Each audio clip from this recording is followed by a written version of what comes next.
Following Grand Admiral Thrawn's live-action debut, Ahsoka showrunner Dave Filoni explains why the character is as terrifying as any Force user. Hello everyone, welcome to my channel. Please subscribe and keep watching for more details. Thrawn is a formidable adversary because he uses his intellect and analytical skills to understand and exploit his enemies' weaknesses. Unlike other Star Wars villains, Thrawn is not Force-sensitive, but his strategic mind and ambition make him just as terrifying. Thrawn's unique approach involves giving his enemies small victories while gathering valuable information, ultimately leading to their downfall.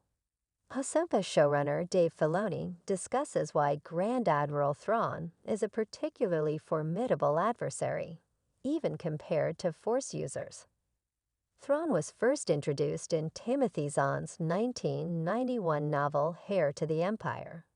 He returned to Star Wars canon in Season 3 of the animated series Star Wars Rebels, which paved the way for his live-action debut in Ahsoka.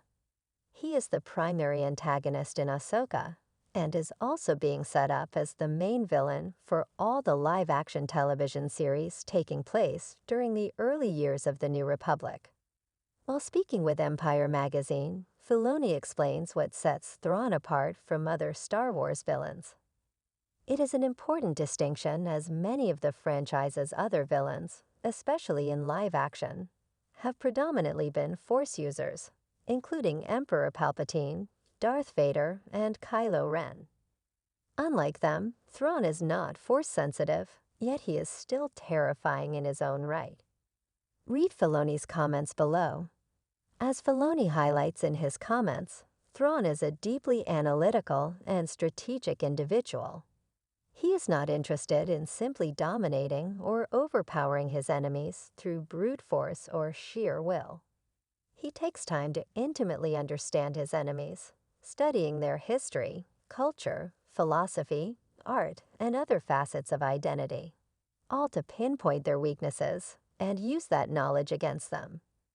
Thrawn is even willing to give his enemies small victories, viewing these defeats as acceptable losses that are necessary in the long game that he's playing. Rebels Season 3 showcases Thrawn's unique approach as he spends most of the season allowing the Ghost Crew to escape his clutches. Meanwhile, each of their victories gives Thrawn valuable new information, all of which he uses to eventually find and destroy the Rebel base on Atollon, along with decimating the Rebel fleet about to launch an attack against the Empire.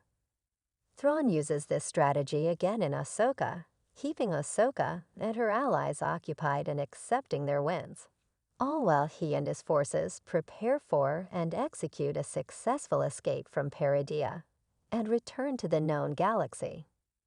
The conflict brewing between the New Republic and the Imperial remnant in Ahsoka, The Mandalorian, and the other Mandoverse shows has many obvious parallels to the central conflict in the original and prequel trilogies.